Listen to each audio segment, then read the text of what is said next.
Haleluya. Yang percaya sama katakan amin. Silakan duduk Bapak Ibu. Kami silakan kepada hambanya yang melayani.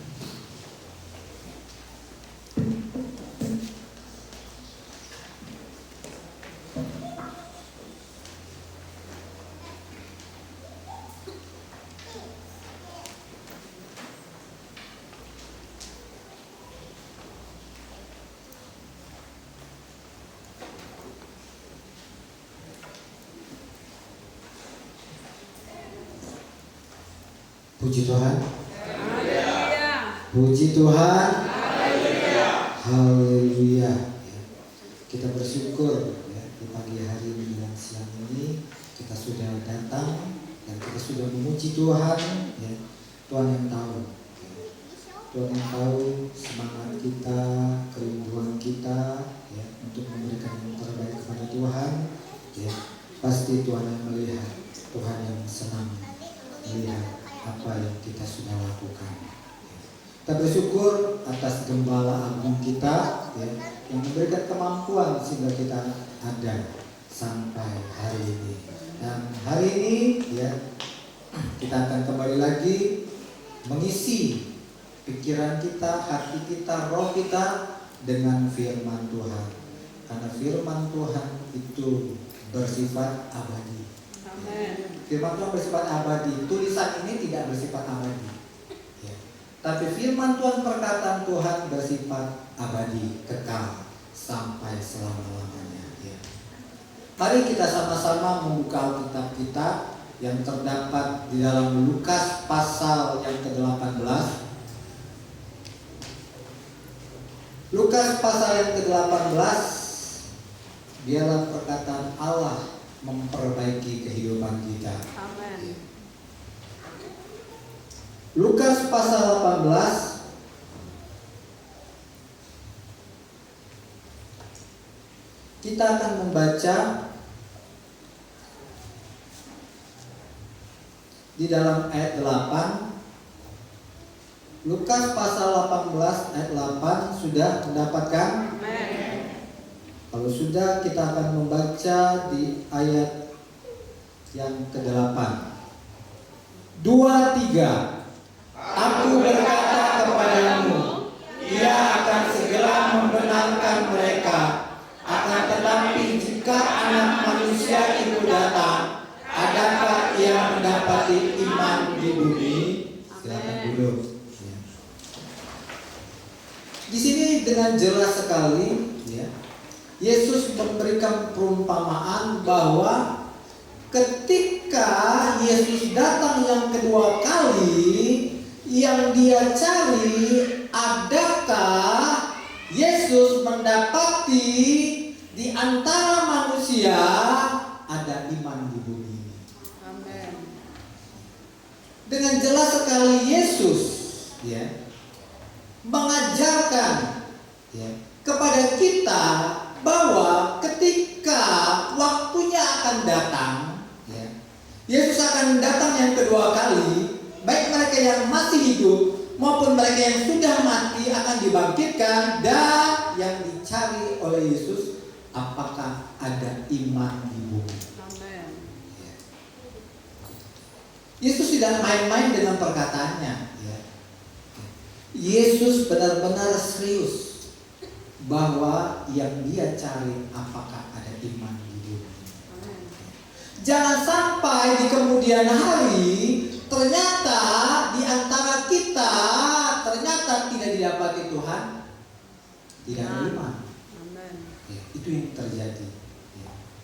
Yang jadi pertanyaannya, kok kenapa Tuhan itu sangat tertarik ya kepada iman. Kenapa Yesus itu ketika dia datang ke dalam dunia, kenapa dia itu sangat tertarik ya, kepada iman yang ada pada diri manusia ya, itu jadi pertanyaannya. Yang menjadi daya tarik Allah adalah iman. Amin. Adalah iman. Kenapa kok dia tertarik? Ya. Coba kita buka di dalam Ibrani pasal yang ke-11. Ibrani pasal yang ke-11.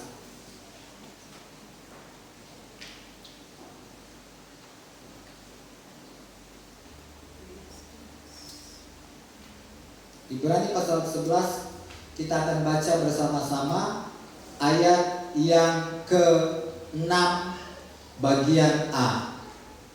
Ibrani pasal 11 ayat ke-6 bagian A sampai ke titik ya. Kita akan baca bersama-sama 2, 3. Tetapi tanpa iman tidak mungkin orang berkenan kepada Allah. Ternyata di sini kesimpulannya, kenapa Allah begitu tertarik iman yang ada pada diri manusia, yaitu yang membuat Allah tertarik bahwa hanya imanlah yang membuat orang-orang dapat menyenangkan hati Tuhan. Amin. Iman itulah yang ada pada diri manusia yang diberikan Allah. Iman itulah yang menggerakkan kita untuk kita dapat menyenangkan hati Tuhan. Amin. Itu yang membuat Tuhan tertarik. Kenapa harus ada iman? Karena hanya imanlah yang memampukan kita dapat menyenangkan hati Tuhan. Amin. Kenapa? Karena kecenderungan manusia, kecenderungan kita adalah kita lebih suka menyenangkan diri sendiri daripada menyenangkan hati Tuhan. Betul atau salah? Ya. Itu ya. Kecenderungan kita, baik saya sebagai hamba Tuhan, baik ya Bapak Ibu sidang jemaat sebagai anak-anak Allah, sama kecenderungan daging kita. Sukanya kita ini lebih suka menyenangkan diri sendiri daripada menyenangkan Tuhan. Amin. Itu dosa namanya. Makanya tema hari ini saya beri tema kasih karunia Tuhan menyelamatkan kita dari egois. Amin. Egois yang hanya mementingkan diri sendiri, yang hanya menuntut saya yang mau disenangkan, nggak peduli orang lain, nggak peduli, apalagi nggak peduli Tuhan. Itu yang terjadi.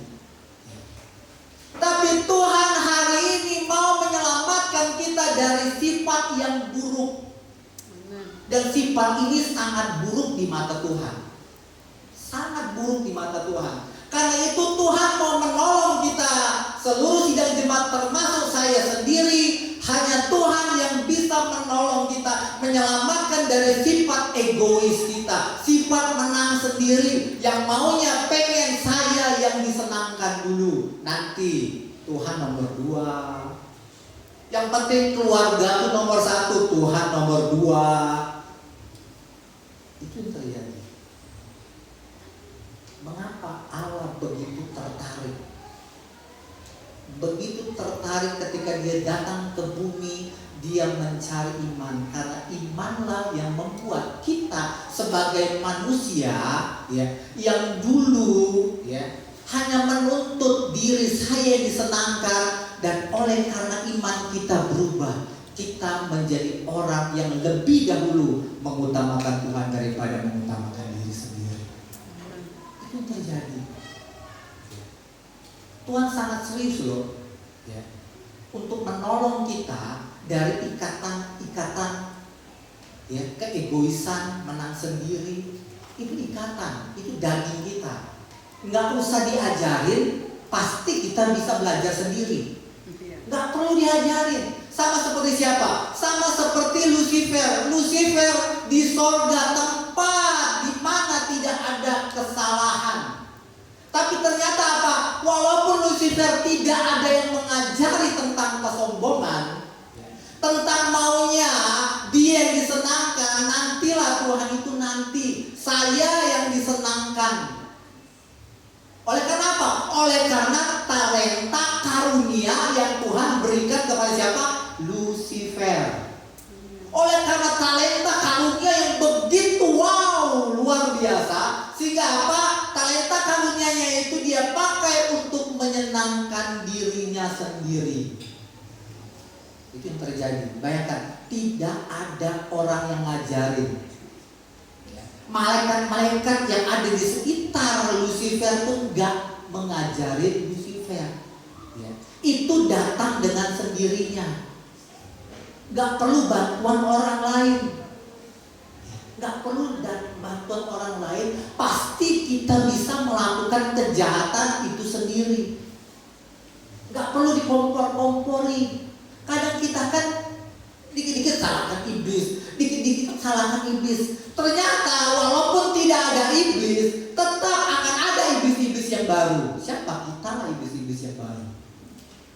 Kesombongan membuat kita jadi iblis-iblis yang baru. Hanya menuntut kita yang disenangkan, itulah iblis-iblis yang baru. Tapi Tuhan tahu, Tuhan sayang. Cukuplah itu jadi pengalaman siapa? Pengalaman Lucifer. Cukuplah itu pengalaman ditulis di dalam Alkitab supaya kita tidak sama dengan dia.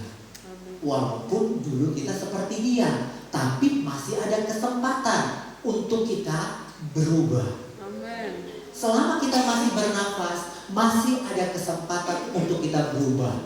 Amin. Itu terjadi. Dan hanya Tuhan yang bisa menolong kita dari sifat asli kita. Amin. Sifat asli kita ini seperti inilah. Gak bisa dipungkiri, itu sifat asli kita. Ya. Sukanya menonjolkan diri sendiri. Sukanya aku yang lebih penting daripada Tuhan. Itu terjadi. Tuhan mau mengubah kehidupan kita. Tuhan sangat mau mengubahkan kita, menolong kita supaya apa? Sedikit demi sedikit itu terkikis sampai benar-benar tidak ada lagi pada kehidupan kita. Amin. Itu yang terjadi. Tuhan benar-benar sangat serius, karena itu dia mati di atas kayu salib.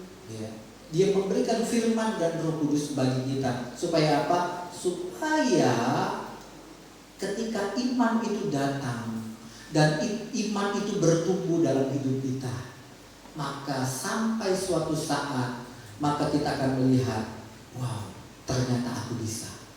Amin. Ternyata aku bisa meninggalkan sifat lamaku yang buruk. Amin. Amin. Ternyata aku bisa. Karena apa?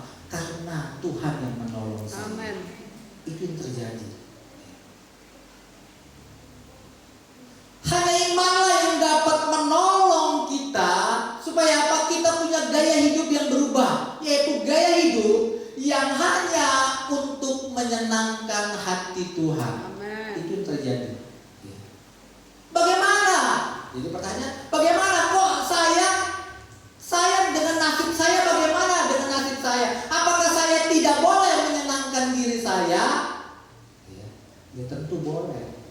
Tetapi yang utama harus Tuhan dulu yang bisa senangkan. Iman itu akan berkata kepada dirinya, Tuhanku mampu menyenangkan diri saya sendiri. Saya tak perlu ragu akan kasih Tuhan. Dia mampu menyenangkan diriku. Karena dia mampu, maka aku akan membalas setiap kebaikan Tuhan. Lewat apa? Lewat aku mau menyenangkan Tuhan. Jadi balance, seimbang. Bukan hanya menuntut, aku ini disenangkan, tetapi aku juga bertanggung jawab untuk menyenangkan hati Tuhan. Haleluya. Itu terjadi. Kalau hanya menuntut aku, itulah sifat Lucifer. Aku.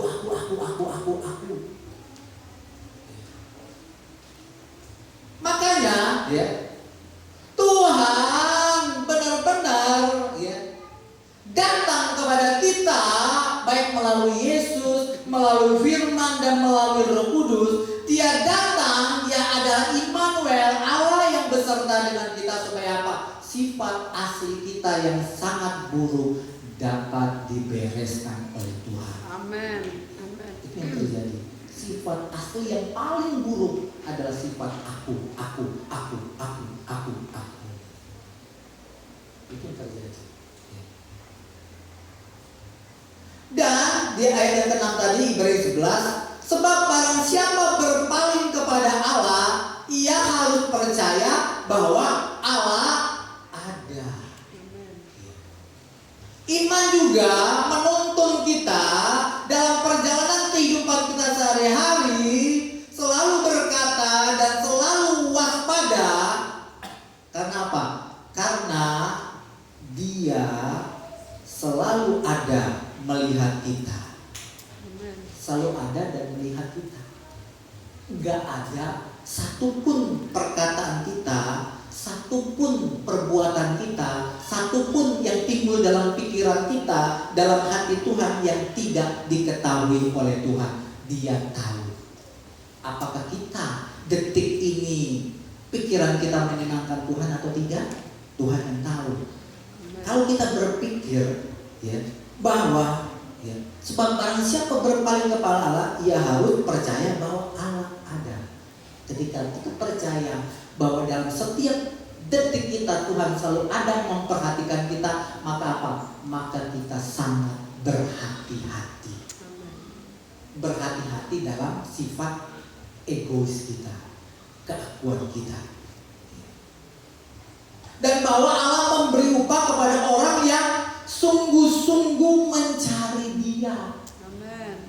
Sungguh-sungguh mencari Dia. Mencari supaya apa? Supaya aku mau diubahkan Tuhan. Hanya Tuhan yang bisa mengubahkan itu. Makanya aku mencari Tuhan. Amen. Itu yang terjadi. Itulah yang sangat penting di mata Tuhan. Bahwa iman itu membuat kita menjadi orang yang menjadi prioritas utamanya menyenangkan hati Tuhan. Menyenangkan diri sendiri itu nomor 2, nomor 3. Bisa menjadi nomor 2 kepentingan orang lain. Baru kepentingan diri sendiri nomor 3. Kenapa itu bisa terjadi? Kenapa? Urusan saya itu sudah saya serahkan kepada Tuhan. Tuhan yang bertanggung jawab. Amen. Tuhan yang bertanggung jawab. Nggak mungkin ya, saya nggak diberkati Tuhan, nggak akan mungkin. Nggak mungkin saya ditinggalkan sama seperti khotbah minggu kemarin. Tuhan tidak pernah meninggalkan kita. Amen. Itu tidak mungkin. Maka prioritas utamanya satu menyenangkan Tuhan, satu menyenangkan sesama, baru dirinya sendiri. Itu terjadi karena dia sangat percaya Tuhan itu sangat baik untuk dia, untuk masa depannya sangat baik, dia percaya. Makanya nggak perlu lagi dia pusing tentang masa depannya. Amen. Itu yang terjadi. Itulah hebatnya iman. Ya. Ya. Iman selalu mengejar apa yang Tuhan suka. Iman selalu mengejar apa yang Tuhan senang. Amen. Selalu mencari apa yang Tuhan suka, apa yang Tuhan suka, apa yang Tuhan suka.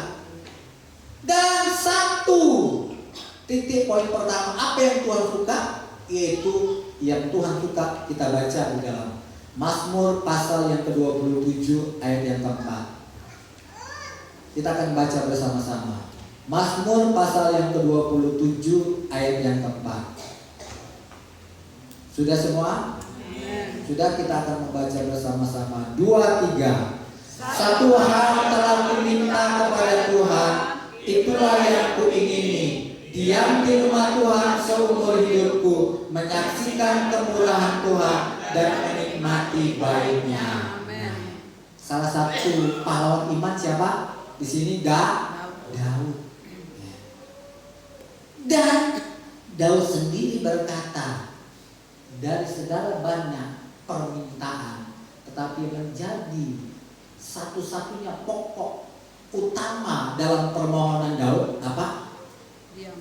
Ya, diam di rumah Tuhan seumur hidup.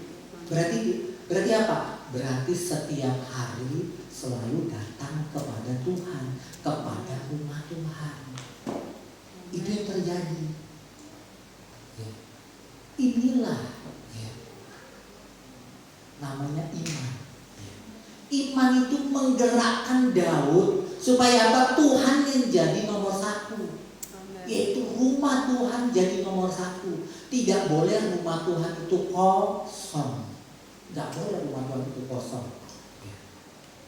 Aku aku harus ada di rumah Tuhan. Itu terjadi. Rumah Tuhan itu sekarang berbeda dengan Daud. Di zaman Daud rumah Tuhan itu hanya baik, suci. Kalau sekarang berbeda. Rumah Tuhan itu satu di gereja, yang kedua diri kita sendiri. Diri kita adalah rumah Tuhan. Itu yang terjadi. Gak boleh kosong. Aku harus ada di dalam rumah Tuhan. Aku harus berjumpa dengan Tuhan. Berjumpa dengan Tuhan menjadi hal yang terpenting bagi Daud. Setiap hari Daud harus berjumpa dengan Tuhan. Amen. Itulah kenapa Tuhan senang sekali, tertarik sekali dengan iman. Kenapa? Iman membawa orang setiap hari datang berjumpa dengan Tuhan. Amen.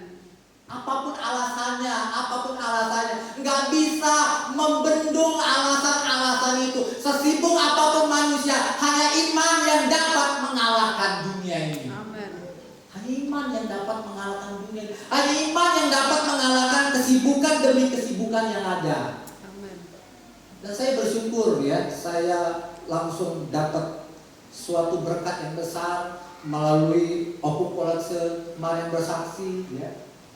Tidak ada alasan bagi orang tua memiliki anak tidak dapat beribadah. Dia bisa beribadah. Itu contoh. Ya. Itu yang terjadi.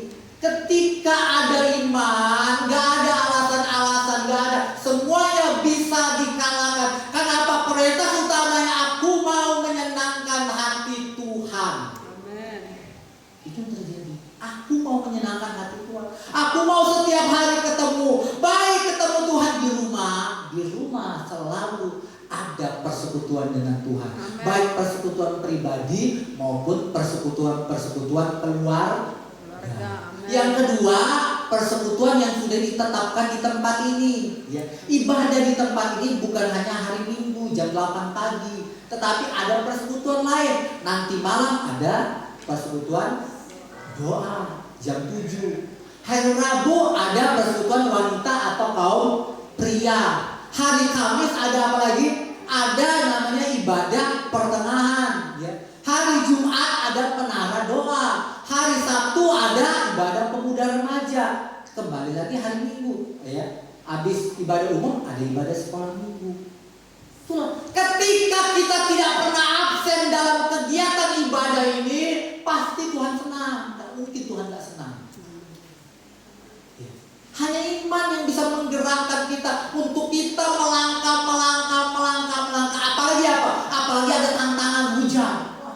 Ketika hujan datang, kita tetap datang sama Tuhan. Woi, maka Tuhan apa? Woi, senangnya anak ini. Woi, mantapnya orang ini. Itu yang terjadi. Ya. Ketika hujan dia bisa datang. Ketika ada kesibukan, enggak bos. Ya, Tuhan nomor 1 bos. Maaf ya bos ya. Bukannya saya membantah bos, tapi maaf dan 1000 maaf bos. Tuhan harus jadi nomor 1. Tolong cari yang lain atau kita cari waktu yang lain setelah ibadah bos. Boleh kita sama-sama ya melakukan kegiatan pekerjaan. Itu yang terjadi. Itulah hebatnya yang namanya iman. Ya. Mata Tuhan itu selalu melihat, memperhatikan.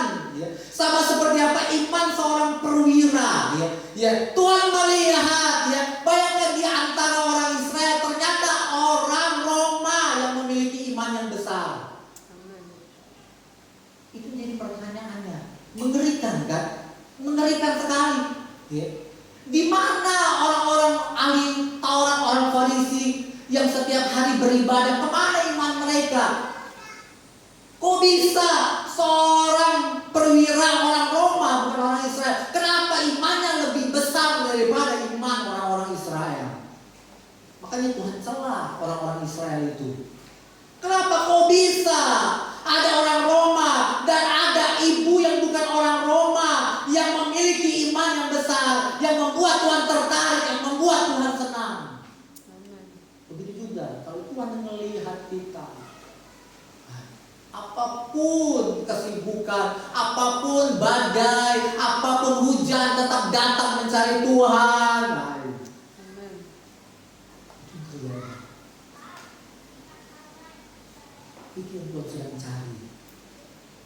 iman menggerakkan kita selalu rajin ketemu Tuhan, baik di rumah, baik di gereja, maupun dalam perjalanan kemanapun kita sedang berjalan. Amin. Selalu punya waktu untuk ketemu dengan Tuhan. Itu terjadi. Makanya Tuhan sangat tertarik kepada iman. Karena iman itulah yang bisa menyenangkan hati Tuhan, yang bisa mengalahkan dunia ini. Dunia berusaha supaya menjauhkan kita dari kasih karunia. Dunia berupaya, tapi Tuhan juga berupaya supaya kita mengerti kasih Tuhan, bahwa Dia ada bersama dengan kita, dan Dia mau kita selalu ketemu dengan Dia. Kita akan baca lagi di dalam Mazmur pasal 61. Saya akan baca Mazmur Daud ketika ia ada di padang gurun Yehuda. Ya Allah, Engkaulah Allahku, aku mencari Engkau, jiwaku haus kepadamu, tubuhku rindu kepadamu, seperti tanah yang kering dan tandus tiada berair. Demikian aku memandang kepadamu di tempat kudus, sambil melihat kekuatanmu dan kemuliaanmu. Sebab kasih setiamu lebih baik daripada hidup. Sampai Daud bisa berkata, ya, kasih setia Tuhan, kehadiran Tuhan itu lebih baik daripada hidupnya sendiri. Daud itu punya pengalaman pahit dan sangat pahit. Ya. Pada waktu dia dikejar-kejar oleh Raja Saul, maka apa? Posisi Daud ini selalu pindah-pindah. Berarti apa posisinya?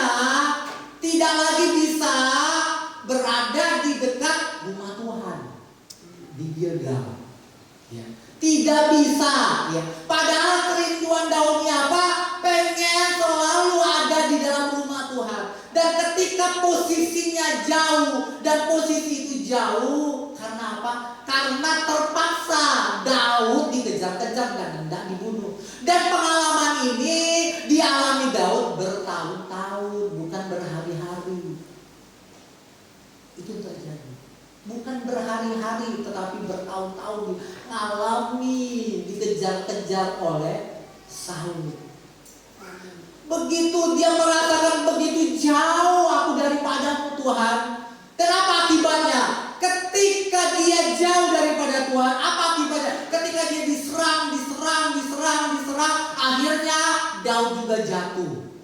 Apa kejatuhan Daud pertama? Kejatuhan Daud pertama, dia pura-pura gila. Dia pura-pura gila, dia pakai idenya sendiri untuk menyelamatkan dirinya.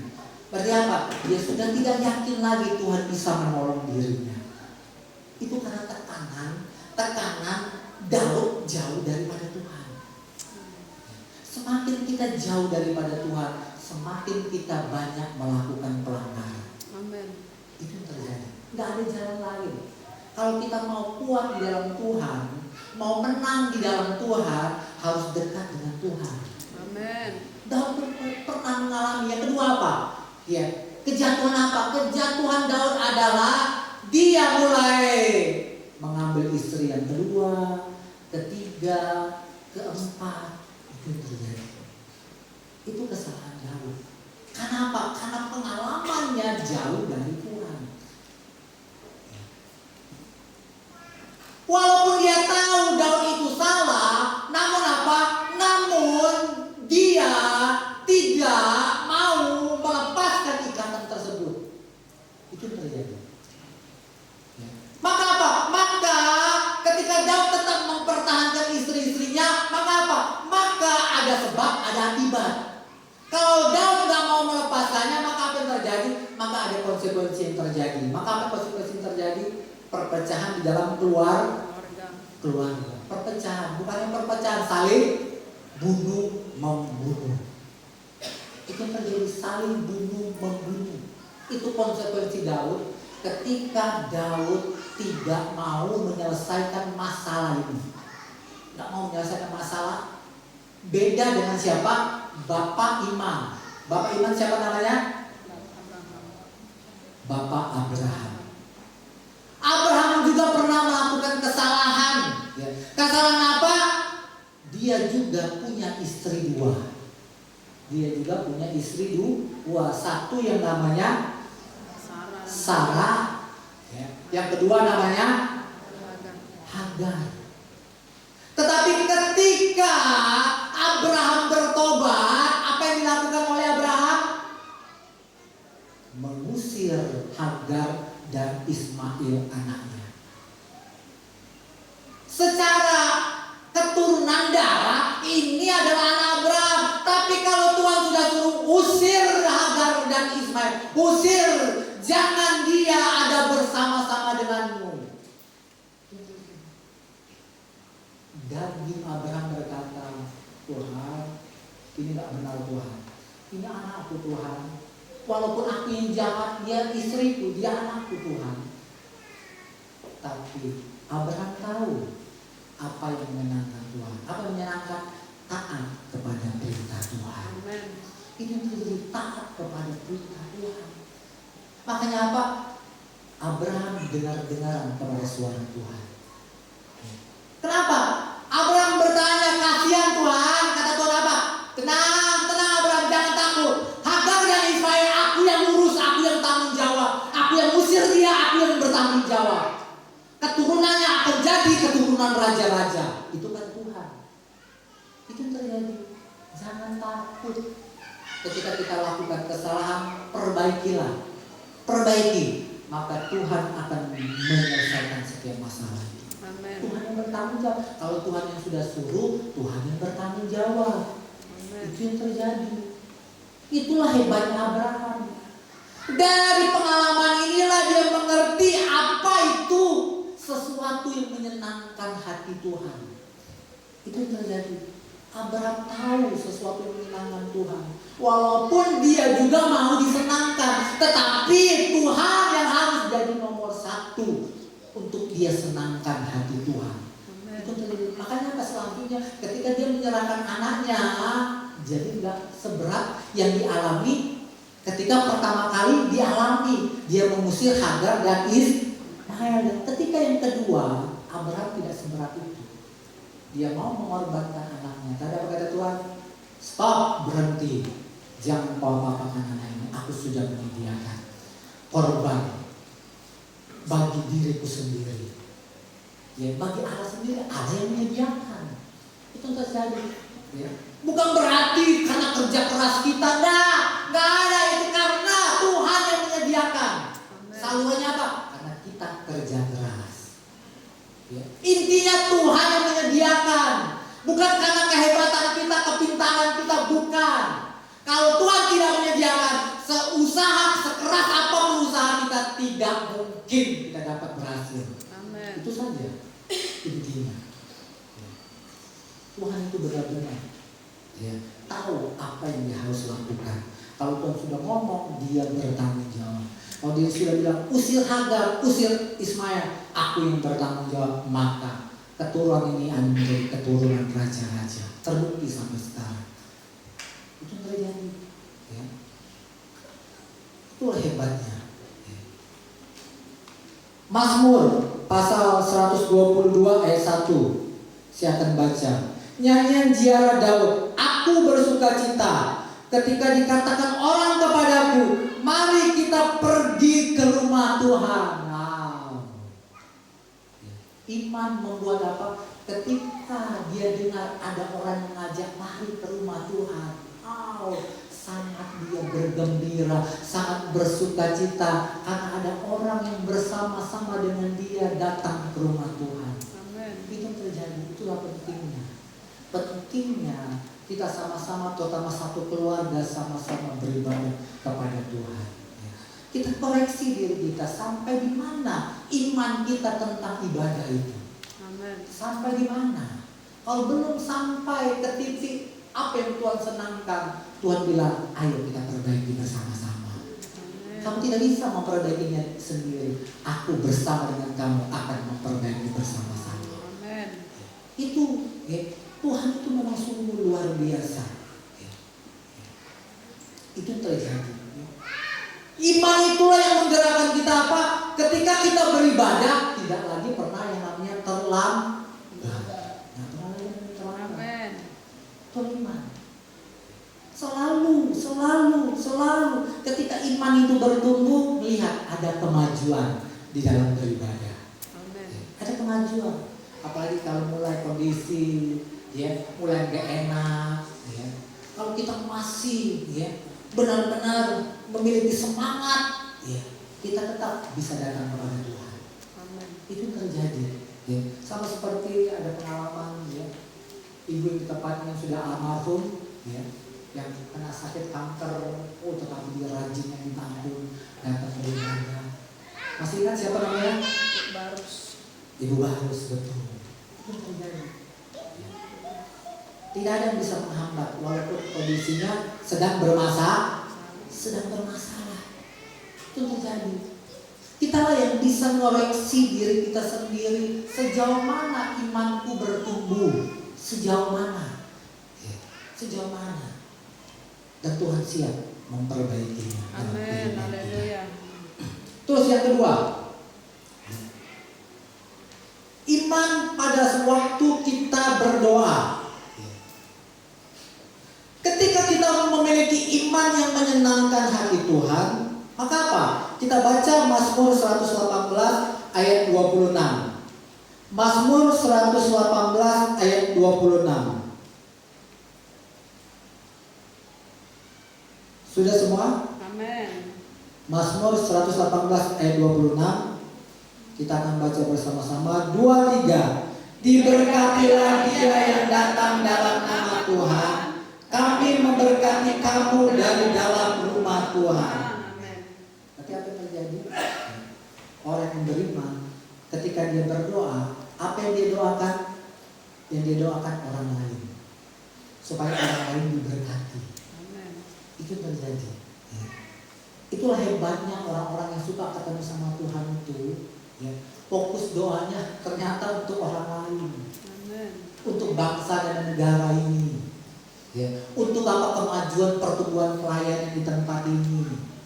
Untuk apa? Pertumbuhan setiap keluarga lepas keluarga. Untuk pertumbuhan kota yang kita tercinta ini, kota Batu Raja ini.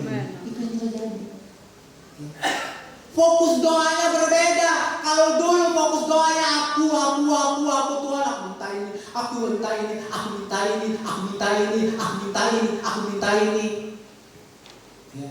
Tetapi ketika iman kita mulai bertumbuh besar, ternyata apa? Fokus doa kita untuk banyak orang. Amin.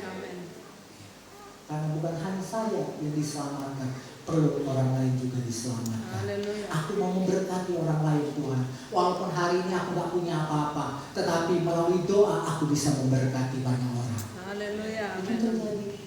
Melalui doa bisa memberkati banyak orang. Itu yang terjadi. Makanya jangan minder. Aku ini gak punya apa-apa Tuhan, gak punya kemampuan, gak punya duit, gak bisa memberi sesuatu. Ingat, ada doa. Amin. Doa itu bisa memberkati bagi yang lainnya. Itu yang terjadi. Jadi nggak pelit, itu terjadi. Mendoakan bagi yang lainnya, mendoakan untuk kemajuan GPDI Batu Raja.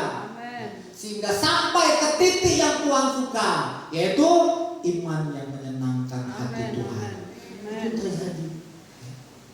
Sama seperti siapa? Sama seperti Tuhan.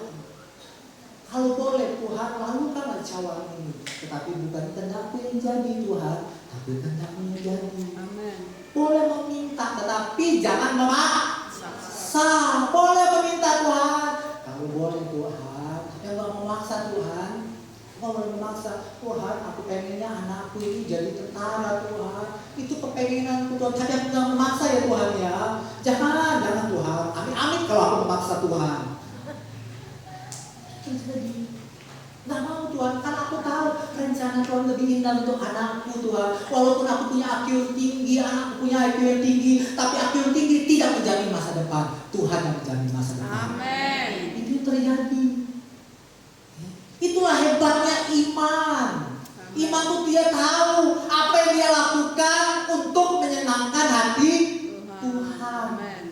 Itu yang terjadi. Tahu Tuhan, kami bersyukur Tuhan sudah memberkati aku sehingga kami semakin kaya. Tapi saya yakin percaya kekayaanku bukanlah sumber kebahagiaanku, tapi sumber kebahagiaanku Tuhan saja. Amin. Itulah yang namanya iman. Amin. Itulah hebatnya. Yang namanya iman yang menjadi daya tariknya Tuhan. Amin. Tuhan yang tertarik, Tuhan yang kagum. Ya. Tuhan yang angkat jempol. Nggak percuma aku kasih iman ya. Nggak percuma. Amin. Itu terjadi. Terus kita akan baca yang ketiga, Mazmur 119 ayat 164. Mazmur 119 ayat 164.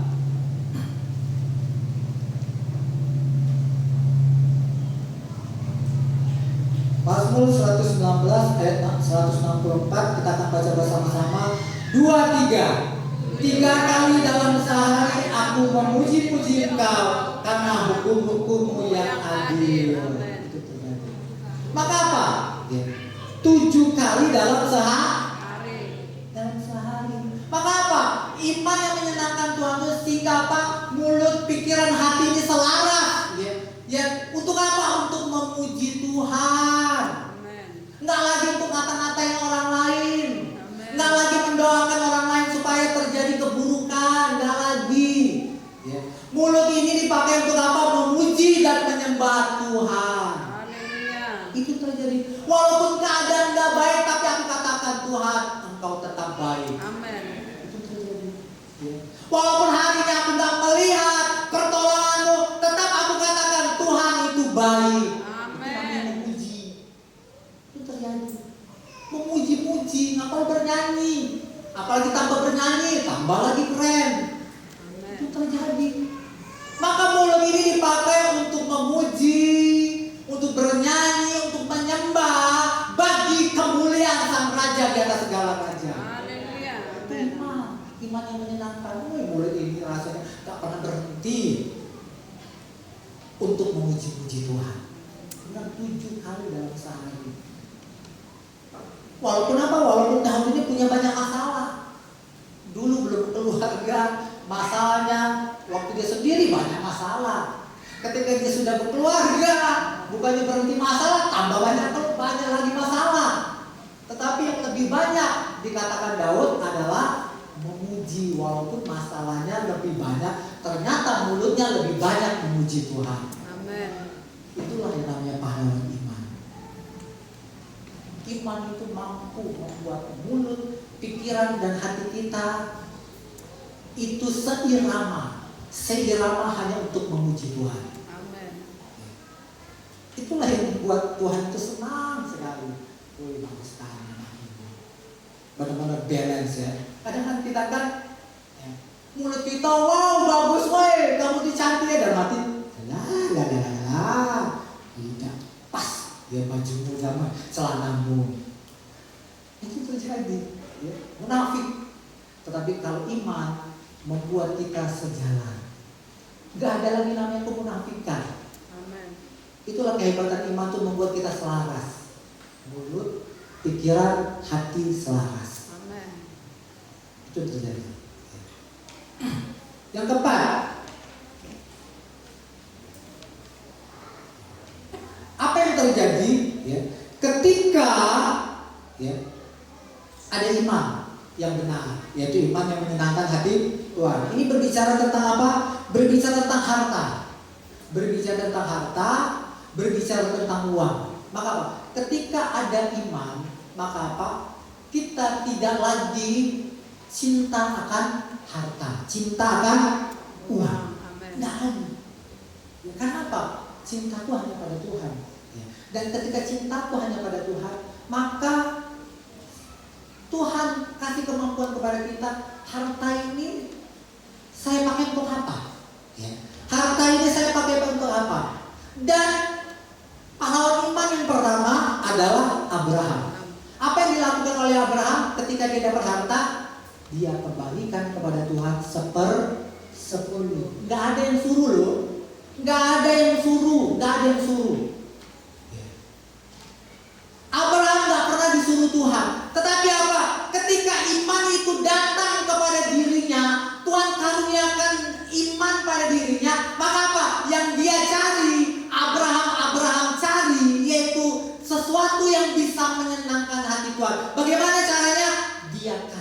1/10 untuk Tuhan.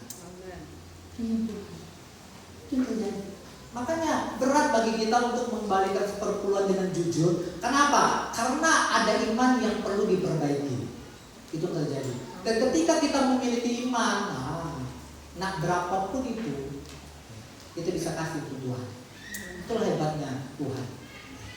Itu yang terjadi.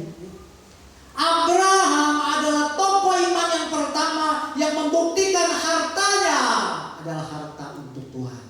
Jadi dia kembalikan 1/10 untuk Tuhan. Yang kedua apa lagi? Ketika kita memberikan harta, uang, ketika ada iman, kita bukan nilainya yang dinilai Tuhan. Kalau kamu udah kasih 100 juta, maka itu aku lebih senang daripada kamu kasih 10.000.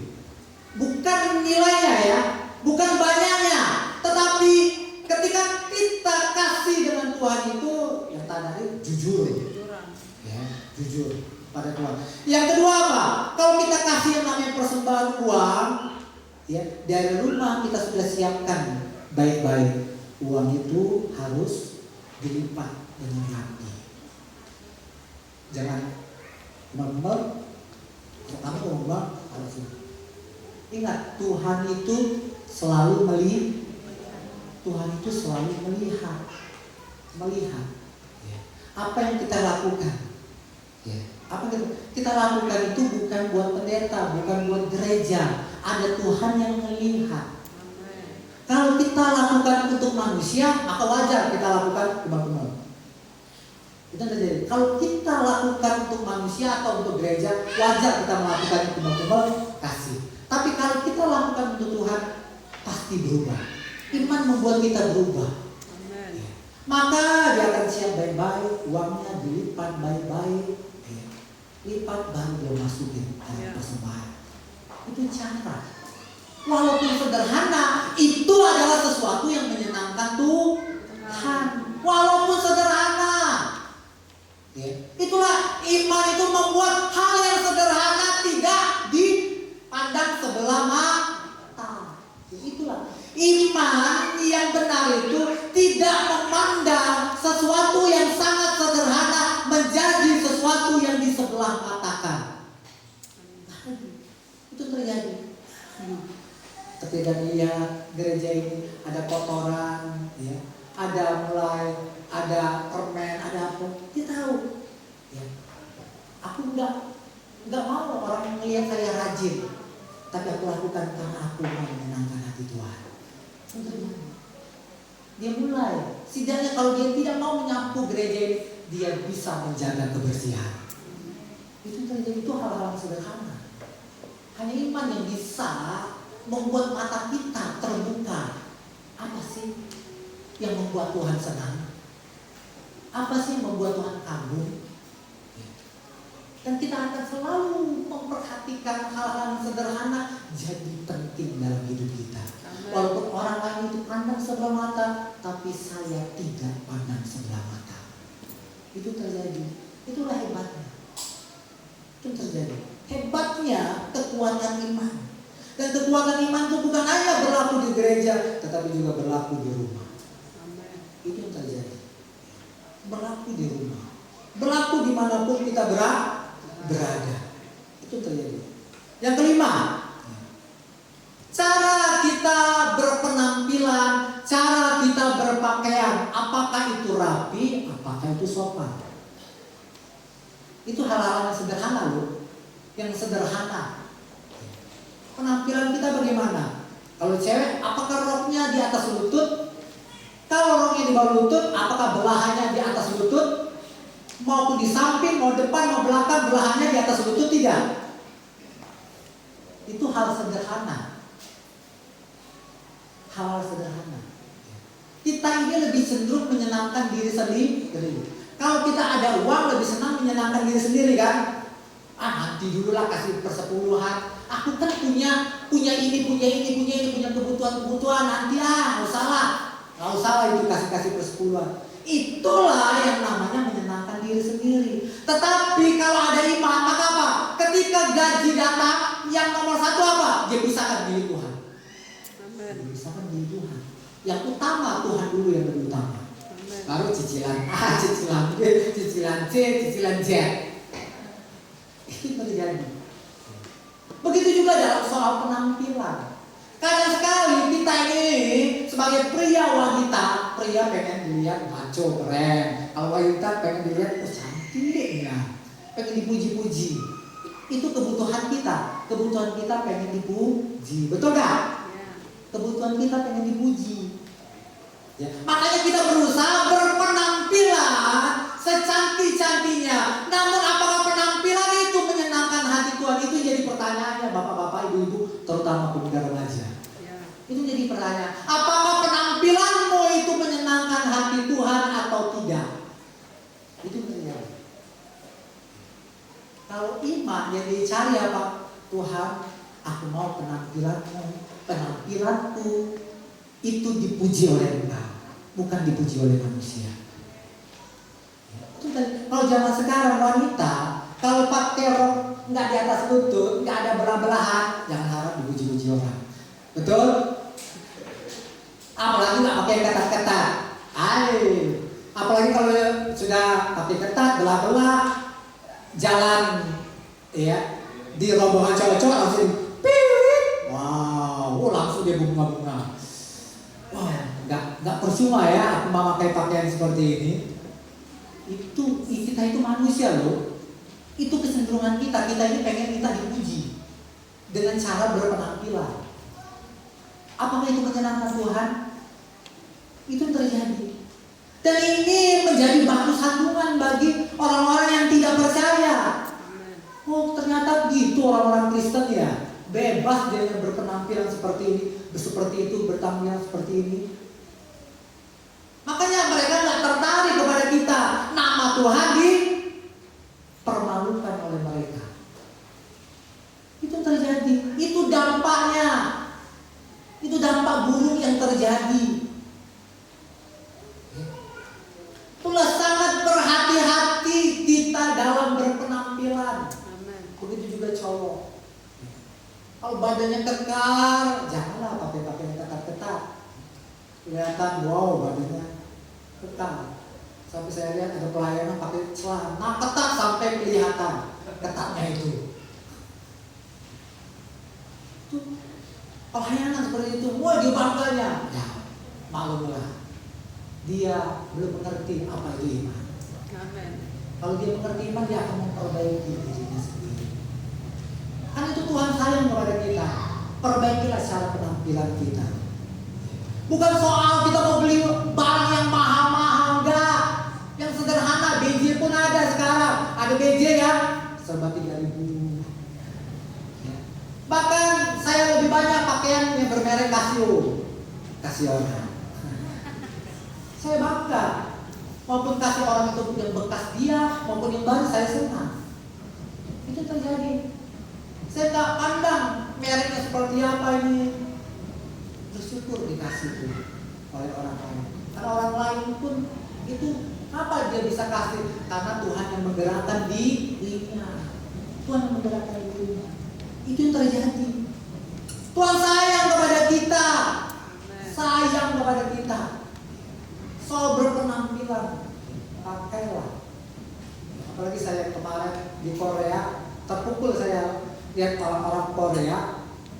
Walaupun itu kelas seminar, bukan ibadah. Tapi orang-orang Indonesia 40 pakai pakaian kemeja, pakai pakaian batik. Kami anggap wah sudah cukuplah. Ternyata apa?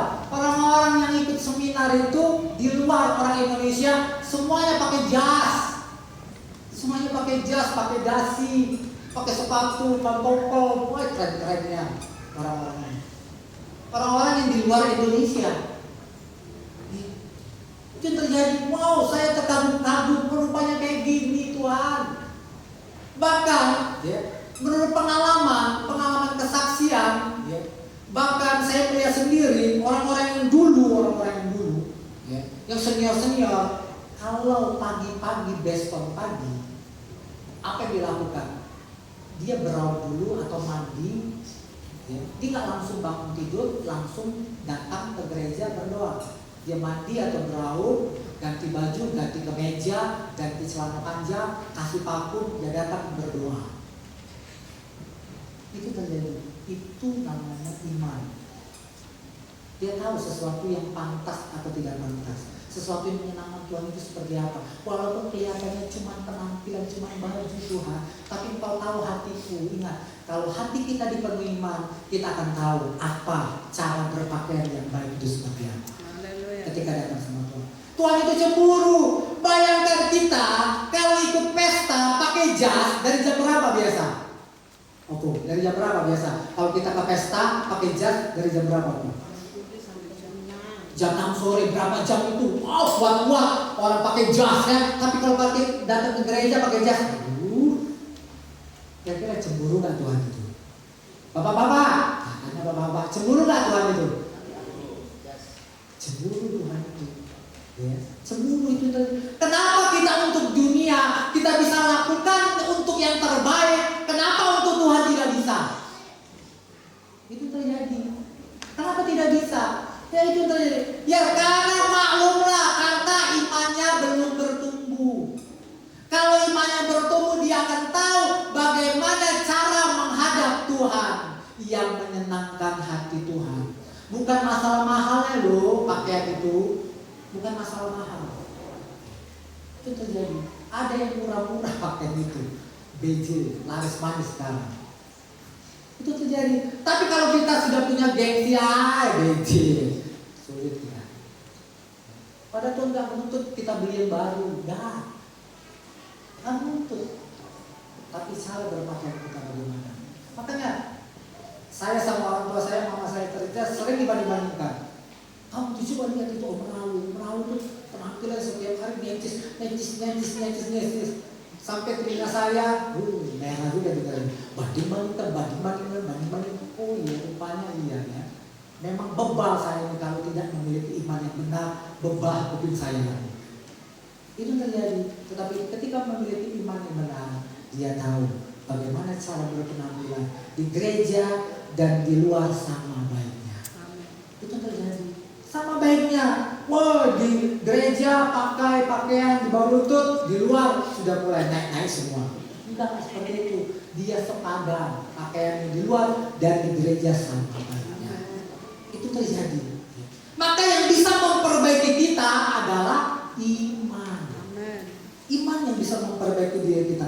Makanya penting sekali dalam keluarga untuk saling menasihati dan saling membangun. Suami bisa nasihat istrinya, ya ingat ya, carilah yang disenangkan Tuhan ya.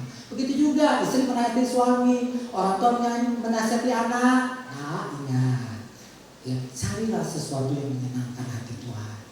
Itu terjadi. Ingat. Sampai itu menjadi iman dalam hidupnya. Itu terjadi. Karena itu firman Tuhan. Ketika firman Tuhan itu terus dibentangkan, suatu saat itu benar-benar menjadi iman yang benar. Haleluya. Itu terjadi. Tapi kalau kita sudah putus asa, mungkinlah dia berubah. Mungkinlah dia berubah orang itu. Tapi kalau kita terus menasihatinya, saya percaya Tuhan, bagian saya menasihati, bagian Tuhan menolong dia, mengubahkan dia. Itu yang terjadi. Ya. Itulah enaknya diam di dalam Tuhan. Itu enaknya keluarga yang benar-benar di dalam Tuhan. Ya. Tuhan benar-benar mengubahkan kehidupan kita hari demi hari. Itu yang terjadi. Maka kita semakin hari semakin diperbaiki. Yang jadi pertanyaan lainnya, bagaimana saya bisa mendapat iman yang menyenangkan hati Tuhan? 1. Di Lukas tadi pasal 18 itu berbicara tentang doa. Ada seorang perempuan yang percaya datang kepada hakim yang tidak percaya, yang tidak takut akan Tuhan. Nah kenapa? Siang malam selalu mencari hakim itu, minta ditolong kasus anaknya, tolong anakku, ya. Sampai suatu saat hakim ini sudah nggak benar lagi itu. Daripada aku diganggu terus, lebih baik aku menolongnya. Nah, apa kesimpulannya ini? Kesimpulannya supaya kita dapat iman yang menyenangkan hati Tuhan. Setiap hari minta sama Tuhan. Tuhan, minta kepada Tuhan siang dan malam. Tuhan, aku minta iman yang ada pada Daud, iman yang pada Abraham, iman yang bisa menyenangkan hati Tuhan juga ada padaku. Itu yang kita doakan setiap hari. Haleluya. Bangun tidur, ketika bangun tidur minta. Ketika mulai siang, ya, siang minta, malam minta. Itulah kita jangan bosan-bosan meminta kepada Tuhan. Jangan jemu-jemu minta. Pasti suatu saat kita dapat iman. Haleluya. Yang kedua, bagaimana caranya? Caranya yaitu membaca firman Tuhan. Baca firman Tuhan. Setiap hari baca firman Tuhan. Ingat, kita baca bukan sekedar baca, tetapi kita baca tujuannya apa Tuhan? Tuhan, aku mau baca ini supaya aku memiliki iman yang benar, supaya imanku semakin bertumbuh. Itu yang aku mau Tuhan. Aku tidak puas karena firman Tuhan itu sekedar pengetahuan. Aku tidak puas Tuhan. Aku tidak mau menjadi orang Kristen yang hanya banyak tahu, menghafal dari Kejadian sampai Wahyu. Tapi aku mau firman itu menjadi sesuatu yang menyenangkan bagi Tuhan. Haleluya. Itu fokus kita baca Alkitab seperti itu. Bukan seperti baca koran. Itu fokus tujuan kita seperti itu. Yang ketiga, seperti yang dialami oleh Nabi Elisa. Apa yang diminta kepada Elisa? Aku minta 2 bagian roh. 2 bagian roh itu artinya apa? Yang dia minta Tuhan, yang aku sangat rindukan Tuhan, aku mau bisa menyenangkan hati Tuhan. Amen. Itu yang menjadi pergumulan utama Elisa. Ketika Elisa hendak ditinggalkan siapa? Gurunya bernama Elia. Permintaannya, kasih aku 2 kali lipat bagian dari roh. Karena itulah yang bisa menyenangkan hati Tuhan. Amen. Maka fokus kita apa? Tuhan, tolong penuhi aku dengan roh Tuhan. Amen. Tolong penuhi aku dengan roh Tuhan. Haleluya. Karena roh mulai itulah yang membuat imanku semakin bertumbuh. Haleluya. Semakin kecenderungan Tuhan yang bisa menyenangkan hati Tuhan. Amen. Itu yang terjadi. Haleluya. 3 yang kita harus lakukan. Doa minta dengan sungguh-sungguh, baca Alkitab dengan sungguh-sungguh. Amen. Yang ketiga, minta dipenuhkan dengan Roh Kudus. Haleluya. Haleluya. Maka kita akan berubah, tidak lagi cenderung menyenangkan diri sendiri, Haleluya. tapi menyenangkan hati Tuhan. Puji Tuhan, demikianlah kebenaran firman Tuhan.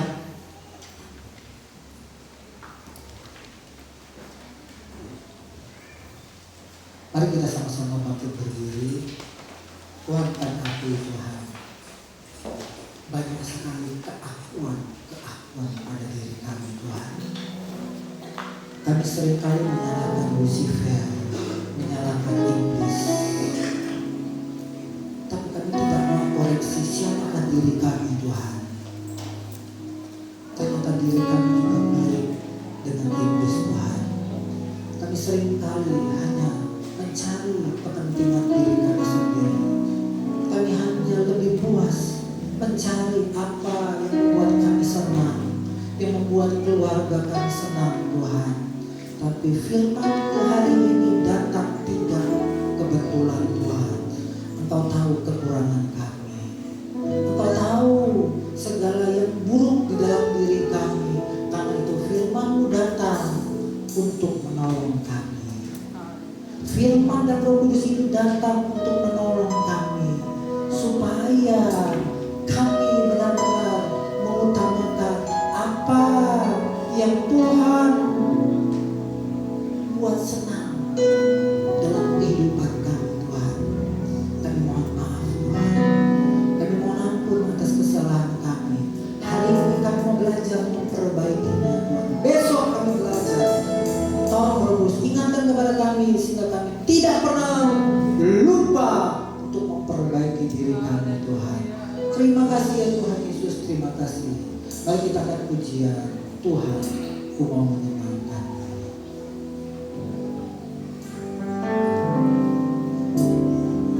Tuhan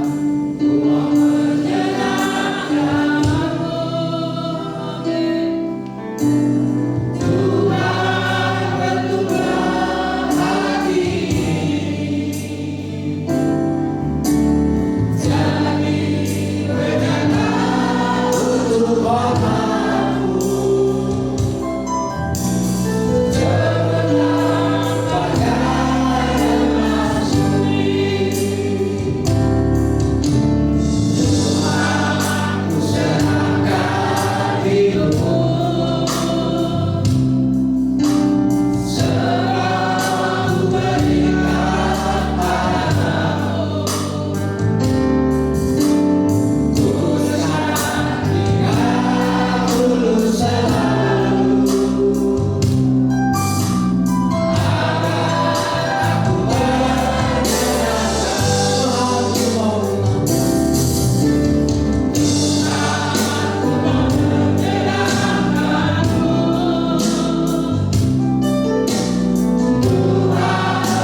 firman-Mu datang secara kebetulan dan disampaikan oleh hamba-Mu pada saat ini. Tapi kami mau koreksi kehidupan kami Tuhan. Apa kami benar-benar Engkau dapat memiliki iman yang sempurna di hadapan-Mu. Bapa kami yang baik, kami mohon ampun di hadapan-Mu. Terkadang kami Tuhan memiliki kesombongan, keangkuhan Bapa. Tapi lewat firman-Mu pada saat ini kami boleh tinggalkan itu semuanya Tuhan. Amin. Kami mau berbaharui oleh Roh Kudus-Mu. Biarlah firman-Mu senantiasa termentera setiap kehidupan kami Tuhan. Kami sudah dibenarkan lewat kebenaran firman-Mu. Mulai saat ini untuk seterusnya Tuhan. Biarlah kami senantiasa menyenangkan Engkau dalam setiap kehidupan kami. Ampuni kami terkadang kami Tuhan mendahulukan keinginan kami Tuhan. Ya, Bapa. Oleh sebab itu Bapa yang baik, biarlah Roh Kudus-Mu senantiasa ada dalam hidup kami, memperbarui setiap hati dan pikiran kami, kelakuan kami Tuhan, sehingga kami senantiasa menyenangkan Engkau, baik lewat tingkah laku kami, perkataan kami, Amin. bahkan setiap kehidupan kami ya Tuhan, biarlah senantiasa menyenangkan Engkau. Amin. Amin. Bapa kami yang baik, Engkau berkati hamba-Mu yang sudah menyampaikan kebenaran firman-Mu untuk kami sidang jemaat-Mu di tempat ini Tuhan. Doa kami kepada-Mu Bapa, biarlah Engkau memberkatinya Tuhan, Engkau pakai dia, Ya. hari semakin luar biasa, Ya, Yesus. tambah-tambahkan hikmat pengayuan kepada hamba-Mu Amin, ini. amin. Apa yang menjadi kerinduannya, apa yang menjadi keinginannya untuk kemajuan yang jemaat di tempat ini Tuhan, nyatakanlah itu Bapa. Amin. Lewat Roh Kudus-Mu ya Tuhan, berkati keluarganya, berkati anak-anaknya Tuhan, dimanapun hamba-Mu ini berada, biarlah dia menjadi berkat buat orang banyak Tuhan. Karena kami yakin dan percaya, bila Roh-Mu ada di hamba-Mu ini, maka hamba-Mu ini akan menjadi berkat Bapa yang baik. Terima kasih banyak Bapak, terima kasih Tuhan Yesus. Kami sungguh diberkati saat pagi hari ini. Amin. Lewat kebenaran firman-Mu Tuhan, kami yakin dan percaya Bapak, ibadah kami tidak sia-sia pada saat ini, tapi kami memperoleh keuntungan yang luar biasa. Amin. Yang Roh Kudus kerjakan bagi setiap kehidupan kami. Puji-pujilah Engkau Bapa kami yang baik. Amin. Dan sebentar Tuhan kami akan memberikan persembahan Tuhan. Besar seperti persembahan kami Tuhan, kami yakin dan percaya Tuhan menerimanya dengan senang hati. Kita kami Tuhan memberikan dengan sukacita. Amin, amin. Terima kasih banyak Bapak. Inilah doa permohonan kepadamu. Kami Ya, berdoa dan Yesus. mengucap syukur. Haleluya. Amin. Amin. Silakan duduk Bapak Ibu, kita mempersiapkan persembahan kita di hadapan Tuhan. Berikan yang terbaik, jangan penuh sukacita. Mari kita naikkan tiap langkahku diatur oleh Tuhan.